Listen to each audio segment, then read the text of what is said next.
रहेगी और किस तरीके से?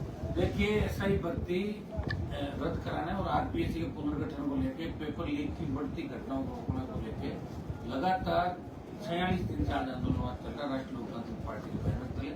और आज 8 जून का जो कार्यक्रम था वो मेरा नागौर के अंदर जन सुनवाई का कार्यक्रम था, जिसमें नागौर संसदीय क्षेत्र, नागौर, डीडवाना, कुचामन, लेकिन राजस्थान का नौजवान और किसान जो आप जानते हो, जिस तरह 25 मई को जो आक्रोश रैली जयपुर के अंदर हुई थी, एक दिन जेल पर आंदोलन हुआ एसआई भर्ती राजनीतिक पुनर्गठन को लेकर, उसमें भी 100 से ज्यादा लोगों ने गिरफ्तार की। 25 मई को जो युवा आक्रोश मार रही थी उसमें 1 लाख से ज्यादा संख्या में राजस्थान के जवान आए। तो जवानों का इतना प्यार है कि जन सुनवाई तो रखी थी सिर्फ अपने 2 जिलों की, एक संसदीय क्षेत्र की, लेकिन पूरे राजस्थान से, तमाम जिलों से, आप कभी यूपी से बच्चे आए, हरियाणा से भी आए, पंजाब से भी आए, तो तमाम जिलों से बच्चे आए जन सुनवाई के नाम से और दूसरे अन्य कामों से मिलने के लिए। एक दिन मैंने कहा, भाई कल मैंने ट्वीट भी किया शाम के समय कि आप लोग तो एक बार डेलीगेशन पीएम किया जाएगा कि सारी जो बीजेपी के वोट लिया राजस्थान के जवानों का, कि हम ऐसा ही भर्ती रद्द करेंगे, फर्जीवाड़ा जो भी हुआ पकड़ेंगे, बड़े मगरमच्छ पकड़ेंगे, आरपीएससी का पुनर्गठन, आरपीएससी 2 मेंबर जेल के अंदर है और 3 चेयरमैन से पूछता है, उससे पहले भी आरपीएससी के 1 चेयरमैन पकड़े गए 2014। तो राजस्थान के नौजवान का फ्यूचर क्या होगा, किस तरह बच्चे तैयारी कर रहे हैं जयपुर, दिल्ली के अंदर, किसान के बेटे, आम आदमी के बेटे, हमारे मजदूरी जो करते हैं, छोटे उद्योग वाले लोग, उनके बच्चे भी, बेटियां भी तैयारी करके वो कुछ बनना चाहते हैं। लेकिन दुर्भाग्य इस बात का बड़ी मेहनत लाइब्रेरी के अंदर करके, पूरी मेहनत करके, फिर भी पेपर लीक की घटनाएं हो रही है। और पेपर लीक की घटनाएं भी हो रही है। पेपर लीक के पीछे जो सरगना है वो कांग्रेस के बड़े बड़े नेताओं के नाम उसके अंदर आ रहे हैं। आप देखिए, बीजेपी उनको पकड़ नहीं रही है। तो मिला जुली का खेल है। भजनलाल जी ने कहा था बीच में, कांग्रेस के कुछ नेता रात के अंदर मेरे से मिलने आते हैं। तो आप देखिए, ये हालात राजस्थान के। कांग्रेस अपनी अलग संविधान बचाओ यात्रा में मस्त, उसको कोई मतलब नहीं राजस्थान में क्या हो रहा। जिस तरह अलवर के अंदर आईसीयू में एक महिला के साथ दुष्कर्म की घटना होती, सरेआम लूट खसोट की घटनाएं, वीडियो वायरल करना, मारपीट, दलितों में अत्याचार, जिस तरह डीडवाना क्षेत्र के अंदर एक सरपंच के साथ, जिस तरह खरेद के सरपंच के परिवार के साथ जानलेवा हमला हुआ, हर जगह आप देखिए, हर जगह राजस्थान में चारों तरफ अपराध ही अपराध आपको दिखेगा। और ऐसे ऐसे लोग, विकृत मानसिकता के लोग सरकारों को चुनौती दे रहे हैं कि हम ये कर देंगे, वो कर देंगे, और सरकारें शांत है, सरकारें चुप है। इस राजस्थान को बचाने की आवश्यकता है। और राजस्थान को बचाने के लिए, नौजवान को बचाने के लिए, किसान को बचाने के लिए राष्ट्रीय लोकतांत्रिक पार्टी जो एजेंडा हमारा पार्टी गठन के समय था, उस एजेंडा के साथ हम काम कर रहे हैं। आवश्यकता पड़ी तो इस आंदोलन को जो हम कर रहे हैं उसको लेकर दिल्ली कुछ भी हो सकता है, किसी रेलवे ट्रैक और हाईवे को भी जाम किया जा सकता है। यह आंदोलन का अगला पड़ाव होगा, जिसका कल पीएम से टाइम मांगने के बाद जल्दी हम आपको इस मामले से अवगत करा देंगे। आज जो नागौर के अंदर जन सुनवाई हुई, इसमें हजारों इस संसदीय क्षेत्र की समस्याएं आई, पूरे राजस्थान की समस्याएं। मैं प्रयास करूंगा कि प्रत्येक व्यक्ति जो मेरे पास पहुंचा उनकी समस्याओं का समाधान हो। हाँ, सरकार हमारी नहीं है, लेकिन हम पीछा करें तो काम भी हमारा नहीं रुकेंगे, क्योंकि सांसद खुद डीसी, दिशा, आपकी रोड ट्रांसपोर्ट, ऐसी कई कमेटियों को खुद भी चेयरमैन होते हैं संसदीय क्षेत्रों, जय जल जीवन मिशन आपकी ये हो गया और कई ऐसे काम हो गए। तो निश्चित रूप से प्रत्येक व्यक्ति की पीड़ा सुनकर उनका काम करेंगे। मैं उन नेताओं की तरह नहीं हूँ जो ये कह दे कि हमारे पास सरकार नहीं है, जो ये कह दे कि आपने तो वोट दे दिया, हरा दिया। मैं 24 घंटे मेरी अनुवर्तियाँ लगातार चल रही चलती है। आप देख रहे हो, शहीद स्मारक पर भी लोग काम के लिए आते हैं, मैं वहाँ भी काम करता हूँ, फिर घर जाके वापस चालू करता हूँ। तो प्रयास लगातार कर रहा हूँ और उसी का परिणाम है कि नागौर में जो अच्छी सड़कें आप देख रहे हो जिले के अंदर, डीडवाना जिले के अंदर, ये हनुमान बेनीवाल के संघर्ष का परिणाम है। नागौर जोधपुर 4 लेन हो रहा है और नागौर पास है माना सर का जो पूरे गलत तरीके से बना, उसकी जांच के आदेश दिला दिए। और मैं प्रयास उसमें ये करूंगा जो आपराधिक मुकदमा दर्ज हो, वो लोग सलाखों के पीछे जाए जिन्होंने डिजाइन के साथ छेड़खानी करी। मेरी तरफ से बेस्ट प्रयास मैं क्या करता हूँ संसदीय क्षेत्र को आगे लाने के लिए, वो मेरा आप 6 साल का कार्यकाल उठा के देख ले, आपको लगेगा कि सांसद पहले भी थे, जिले से मंत्री भी थे, उन्होंने क्या किया और इस सांसद ने क्या किया, आपको बड़ा फर्क नजर आ जाएगा। यह प्रत्येक व्यक्ति की पीड़ा सुनी, प्रत्येक जाति, प्रत्येक समाज को साथ लेकर चला। कुछ लोगों के इस बात को लेकर पेट में दर्द है, उसका इलाज मेरे पास नहीं। मैं सब जातियों को साथ लेकर चलने का प्रयास करता हूँ। और संघर्ष के अंदर हम जिनके भी खिलाफ बोलते हैं तो कई बार ऐसे लोग सामने मुलजिम निकलते हैं, वो हम किस तरह से चलते हैं आप इस बात को खुद मान सकते हो। किन परिस्थितियों में हम लोग संघर्ष करते हैं, लोग तो सत्ता के पीछे भागते हैं। और मैं सत्ता को ठोकर मार के 25 साल से मेरी लड़ाई को आप लोगों को देखते हो गया। और मुझे पूरा विश्वास है कि 28 के अंदर कांग्रेस भी घर बैठेगी, बीजेपी का इलाज होगा और इस बार तीसरा मोर्चा राजस्थान में मजबूत ताकत के साथ सत्ता में कब्जा करेगा। सर, अभी गुर्जर आरक्षण है जो वापस रंग ले रहा है, जैसे कि वापस जो गुर्जर आरक्षण नहीं दिया, दोनों सरकारों ने पहले वादा किया था। गुर्जर आरक्षण आंदोलन के अंदर जब केवड़ी सिंह फैसला बैठा था, उस समय मैं उनके साथ ट्रैक पे बैठा था और मैंने हमेशा गुर्जर आरक्षण आंदोलन के अंदर गुर्जर समाज का साथ दिया। अगर गुर्जर समाज याद करेगा तो निश्चित रूप से राजस्थान का जाट समाज भी गुर्जर समाज के साथ खड़ा है, पहले भी था और आगे भी खड़ा है। सरकार को सोचना चाहिए। भजनलाल जी 25 से मुख्यमंत्री बना, इसलिए इनको न तो खुद को पता, आसपास के लोग इनको चला रहे हैं। लॉ एंड ऑर्डर खत्म हो गया राजस्थान का, सुबह कुछ कहते हैं, शाम को कुछ कहते हैं, दोपहर को कुछ बयान बदलते हैं और कांग्रेस मरी पड़ी है। लेकिन लगता है कि आरएलपी को हम कैसे कटघरे में खड़ा करें। कि उन दोनों दलों ने खींवचंद उपचुनाव में जिस तरह हाथ मिलाया, राजस्थान में उपचुनाव में हाथ मिलाया और हाथ मिला के कहा कि इनको रोकना है, अपन तो बाद में भी जीत जाएंगे, हार जाएंगे। तो कांग्रेस बीजेपी का मिला जुले का जो खेल चला, इसलिए राजस्थान कर्ज में चला गया। गुर्जर आरक्षण आंदोलन के समय में जिस तरह गुर्जर भाइयों की गोलियां चलाई वसुंधरा जी, वे 80 से ज्यादा गुर्जरों को मारा। 16 गढ़साना रावला के अंदर जिस तरह जाट समाज के नौजवानों की हत्या की, वो दंश इस राजस्थान का ये समाज भूला नहीं है। शेड्यूल ट्राइब के लोग जिन पर अत्याचार हुए वो भी नहीं भूले। आज डीडवाना नागौर से डीडवाना के अंदर जिस तरह सरपंच में अटैक किया, उनकी पत्नी पर अटैक किया, तो ये बातें आजाद भारत के अंदर ये दर्शाती है कि आज भी सामंती सोच के लोग कुछ भी करने को तैयार है। सत्ता का सहारा उनको चाहिए और सरकार है सामंती सोच के लोगों के साथ हो जाती है। तो हम सामंती सोच के लोगों के खिलाफ है, हम किसी जाति के खिलाफ नहीं। जो ये बयान दे रहे हैं कि हनुमान जी जातियों के खिलाफ है, वो गलत बयान दे रहे हैं। हर जाति को साथ लेकर चला, आगे भी सब जाति को साथ लेकर राजस्थान में। सर, जैसे बीजेपी के नेता किरोड़ीलाल जी मीणा है, वो कंटिन्यू ही अपनी सरकार के खिलाफ चलते रहते हैं और जैसे कि उन्होंने कई अच्छे काम किए। अभी इसी महीने में नकली बीज पकड़ना, नकली खाद पकड़ना, उसको लेकर किस तरीके से देखते हैं आप? किसानों के साथ धोखा है। क्यों नहीं कर रहे हैं उसको? वो एकदम से आपको कैसे याद आया? और वो कर क्या रहे, ये तो बताओ मुझे। वो क्या भजनलाल का विरोध कर रहे हैं या वो खुद की पॉपुलरिटी के लिए कर रहे हैं? उनकी बात मेरे समझ में नहीं आती कि मैं उनके बहुत साथ रहा और आखिर में वो छोड़ के चले जाते। उनकी एक आदत है, लड़ते रहेंगे, जैसे ही मौका आएगा निकल पड़ेंगे। मुझे छोड़ दिया 2018 के अंदर और ऐसा ही व्यक्ति के अभ्यर्थियों को छोड़ दिया सड़क में, जिनको कोई सुनने वाला नहीं था। डॉक्टर साहब क्या कहते हैं तो वही बता सकते हैं, उनके बारे में मैं इतना नहीं कह सकता, लेकिन मैं उनको अच्छी तरह से जानता हूँ। निश्चित रूप से उनको अगर मुख्यमंत्री बना दो तो संतुष्ट नहीं। वो ये कहते हैं धरती में उनके जैसा नेता कोई हुआ ही नहीं, धरती पर नहीं होगा। तो वो बात कैसे स्वीकार कर सकते हैं? दूसरे को नहीं मानते, दूसरे का फोटो का छप जाए एक बार, वो स्वीकार नहीं होगा। वो तो कहोगे मैं ही हूँ सब कुछ, तो वो चलता नहीं। पार्टी बनाकर दे लेना आपने, वो भी पार्टी आपकी नहीं, बड़ौदा की पार्टी लाए थे, मिलिट्री को छापा मारने की आवश्यकता नहीं होती। उनके पास पूरी टीम होती है, सिस्टम होता है। लेकिन चलो खुद गए, अच्छी बात है, उनकी शुरू से आदत है, वो दूसरे का नाम नहीं आने देना चाहते अखबार में, खुद ही करते हैं सारे काम। लेकिन इसका आगे क्या होगा?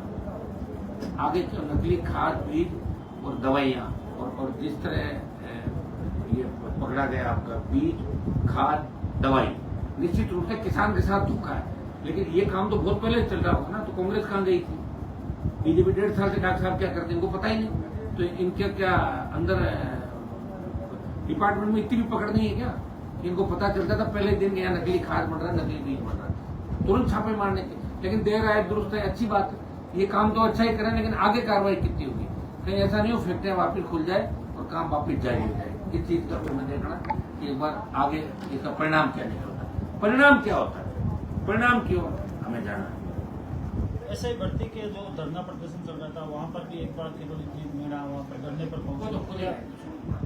वो तो क्या है, उनको लगा कि भर्ती कल रद्द हो जाएगी, आगे कैंडिडेट हनुमान जी को मिल जाएगा तो मैं ले जाऊँ, आगे चले गए। मैं तो था ही नहीं वहाँ। और फिर मैंने कहा और रैली के अंदर मैंने कहा 1 लाख की रैली आओ, आप उसको आमंत्रित किया तो आए तो नहीं, उसको आ जाते।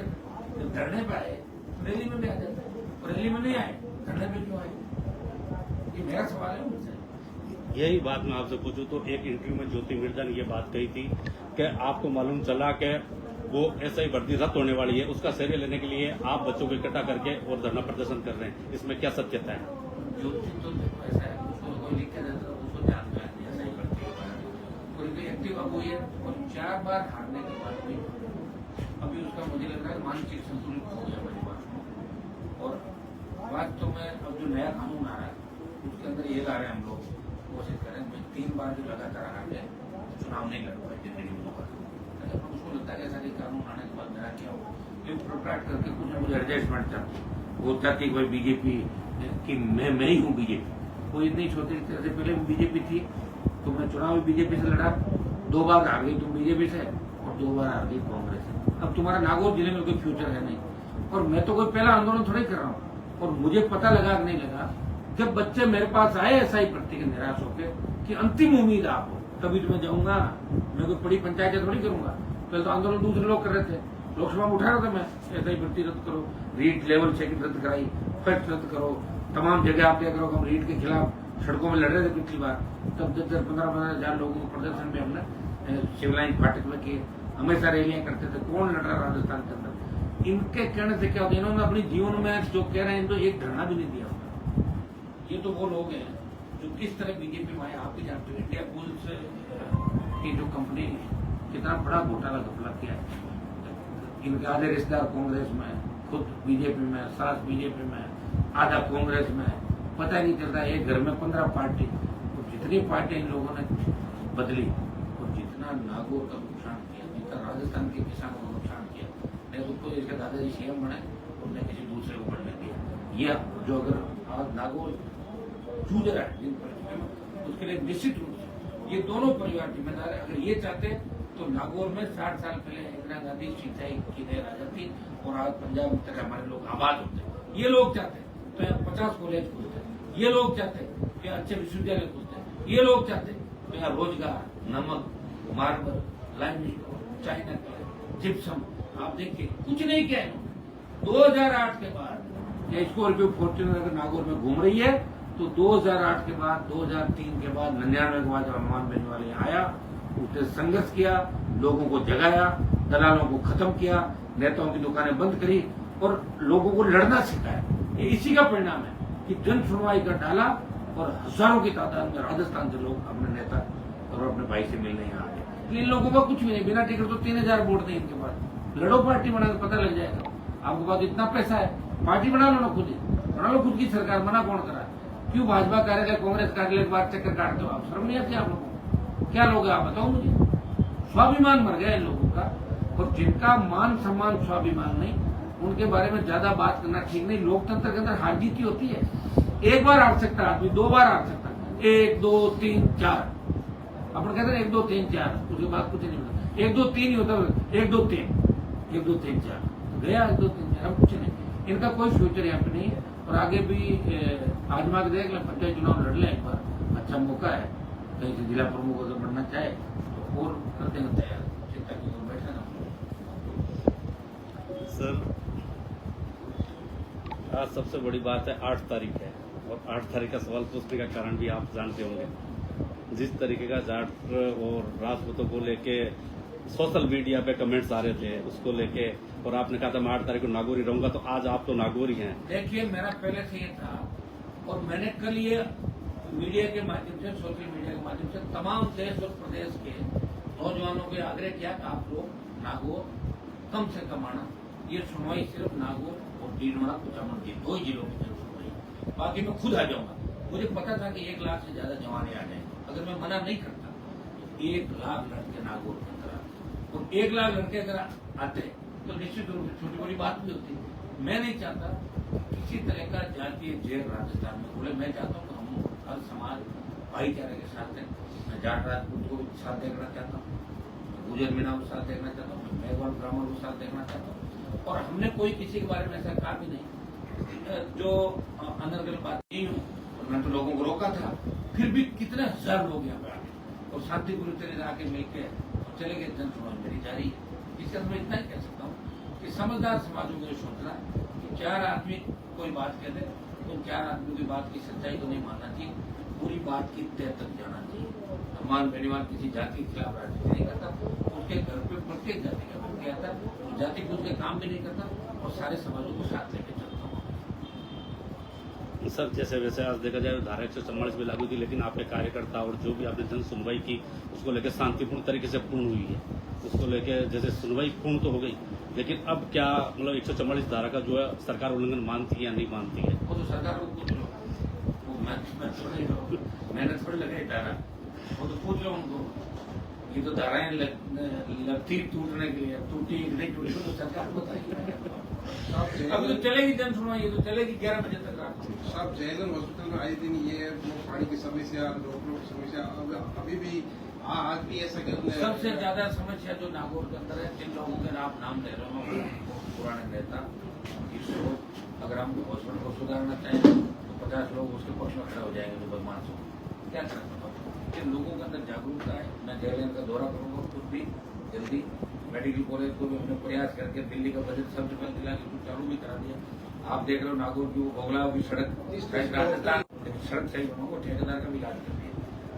जहाँ जहाँ मुझे जरूरत पड़ेगी 2-3 सड़कें और अपनी एहतियात ये जोधपुर रोड पे बीच वाली, हम चाहते हैं कि आने वाले 2 साल बाद नागौर स्मार्ट सिटी के रूप में कोई व्यक्तियां आए, एफओ भी बन रहे हैं, तो फोटो बताओ ये और बोगला बोर्ड तो ये मुझे बना देती जो तुझे मना किया केस, मैंने तो मना नहीं किया था। सुनो, इनका तो कनेक्शन भी है दिल्ली के अंदर, मैं तो गरीब किसान का बेटा हूँ, मेरा कनेक्शन क्या हुआ?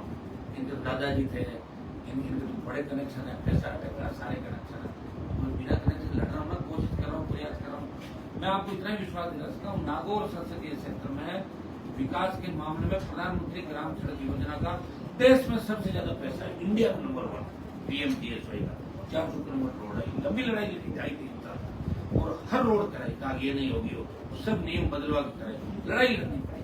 और अब आपको कहता हूँ कि CRF की जो रोड है, दूसरी जो दिल्ली की रोड है, सबसे ज्यादा नागौर संसदीय क्षेत्र के अंदर आएगी। जितने भी रोड है उनको अच्छा बना देंगे, जितने भी रोड है उनको चौड़े करा देंगे। अब तो गाँव के अंदर लोग डिमांड लेके आते हैं, तभी कहते हैं कि साहब 12 फुट वाली 20 फुट वाली रोड बना मतलब 20 फुट।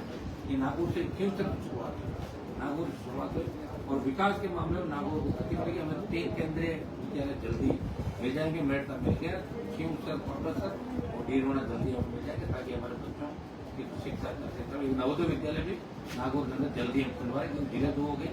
एक नवोदय हमारा जहाँ भी अच्छी जगह और अच्छा स्थान होगा और नवोदय भी चालू होगा। सर नागौर जो जोधपुर है हाईवे वो कब तक शुरू हो जाएगा? जल्दी करवाते हैं। अब आप जितना मतलब स्पीड से होगा सारा, क्योंकि जैसे ये ठेकेदार को 2-4 सड़कें तोड़ कर मुझे जूते मार के बंद करेंगे ना, तो अपना स्पीड से काम होता रहेगा।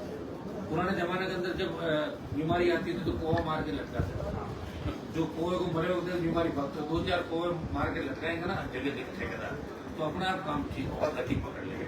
सारा तो सुधार 100% एक दिन में नहीं कर सकते, लेकिन आपको अच्छा सुधार नजर आएगा। ऐसे ही बढ़ती परीक्षा में आपको ने सरकार और प्रशासन को कई सबूत भी दिए, लेकिन फिर भी तारीख पे आगे बढ़ाई जा रही है सरकार। तो क्या सरकार हमें थकाना चाहती है और हम सरकार को झुकाना चाहते हैं, बस यही कारण है। सरकार जब रैली हुई तो डरी हुई सरकार ने कहा, मंच भी भेज दिया कभी से संभाल के, भाषण देने लगे, देखा आपको माइक पकड़ के, वो तो रोकते नहीं, आधा घंटा बोलते दोनों, स्पीच चालू कर दिया। सरकार बोली आप तो कैसे ही करके निपटो, सारी बातें मान लें, लेकिन मुझे भी पता था कोर्ट के अंदर दूसरे दिन तारीख थी, तो मैं कोई ये उनसे नहीं करवाना चाहता था बुला के। लेकिन उसके बाद सरकार के अंदर एक वर्ग को, एक ग्रुप को ये लगा कि हनुमान बेनीवाल को पूरा क्रेडिट मिल जाएगा, ठीक नहीं है तो टाइम दो, क्रेडिट नहीं तो अपना आप थक जाएगा। उनको पता मैं थकने वाला नहीं हूँ, मैं थकाने वाला हूँ, अब लोगों को थकाता हूँ। 1 जुलाई की तारीख दी है, अगर 1 जुलाई को उससे पहले तो हम मांग रहे हैं ना, प्रधानमंत्री से टाइम मांग रहे हैं, प्रधानमंत्री समय मांग रहे हैं, उसके बाद पूछ का भी कार्यक्रम होगा, कोशिश हम करेंगे 1 जुलाई से पहले कुछ फैसला हो।